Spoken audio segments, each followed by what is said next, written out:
1943 কি 1944 সাল, 14ই আশ্বিন। ঠাকুরের আশীর্বাদ নিয়েই কাজে হাত দেওয়া হয়েছে। তবু আমাদের সেই দৃঢ় বিশ্বাস কই? ঠাকুর সুদৃঢ় বিশ্বাসকে মার্জার চরিত্র আর সন্দিগ্ধতাকে মর্কট চরিত্র দিয়ে বুঝাইতেন। বেড়ালের ছানা চোখে দেখে না, সে সম্পূর্ণভাবে তার মার ওপর নির্ভর করে থাকে। আর বাঁদর জন্মের সঙ্গে সঙ্গেই মাকে ছেড়ে গাছের ডালকে আঁকড়ে ধরে। মায়ের ওপর তার বিশ্বাস নেই। আমরা সকলেই সেই মর্কট চরিত্রের মানুষ। তাই উৎসব মঙ্গল মতো হইব। ঠাকুরের এই আশীর্বাদ থাকা সত্ত্বেও মনে আনন্দের বদলে উৎকণ্ঠাই বেশি। স্বীকার করতে লজ্জা নেই যে পূজার নিষ্ঠার জন্যে তেমন চিন্তা আমরা সচরাচর করি না, যতটা ভাবি চাল, ডাল, তরকারির পরিমাণ, পাতা, গেলাসের পর্যাপ্ততা ইত্যাদি সম্বন্ধে। যাই হোক, সেদিন পূজার পর প্রসাদের জন্য অনেকেই এলেন। সারা দিন ধরেই প্রসাদ দেওয়া চলল। ব্যাপারটা আশ্চর্যজনক। এই উৎসবে এত লোকের জন্য জোগাড় করা হয়নি, অথচ যারা এলেন শততেই যথেষ্ট পরিমাণ প্রসাদ পেয়ে গেলেন। অভাব হল না। তাঁর আশীর্বাদে যে কোনো ভাঁড়ই অন্নপূর্ণার ভাঁড় হয়, এই কথাই মনে হয় এতকাল পরে। কিন্তু সেদিন তাঁর আশীর্বাদের বদলে নিজেদের ব্যবস্থার সুসম্পূর্ণতা ভেবে আত্মপ্রসাদ হয়েছিল। একটু অবাস্তব ঘটনা হলো, তিনি যেন বুঝিয়ে দিলেন তাঁর দৃষ্টিতে পূজা সার্থক হয়েছিল।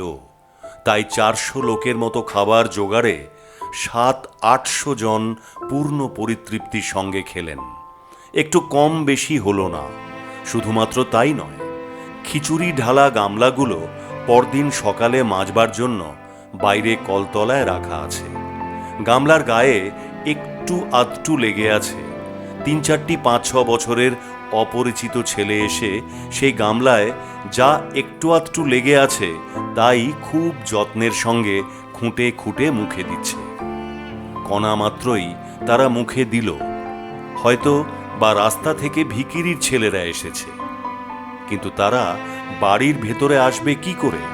আর তাছাড়া যে 3-4টি ছেলে এসেছে, এরা যদি ভিখিরির ছেলে হতো তবে তো পেট ভরানোর জন্য আসতো।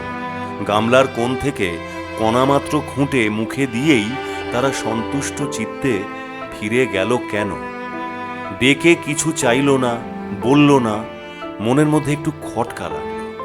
কুঞ্জবাবুকে ভেতর থেকে ডেকে আনতে 1 মিনিটের বেশি লাগেনি, কিন্তু ফিরে আসার পর আর তাদের দেখা গেল না। আমাদের বাড়ি থেকে অনেক দূর অবধি রাস্তা দেখা যায়।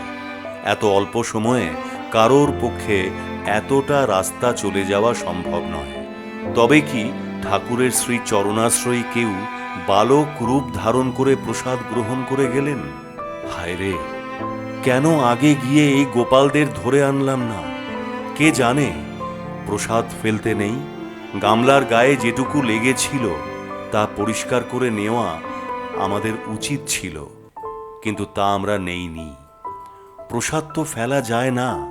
তাই এই বালক বেশিরা এসে সেই প্রসাদ তুলে নিয়ে গেলেন।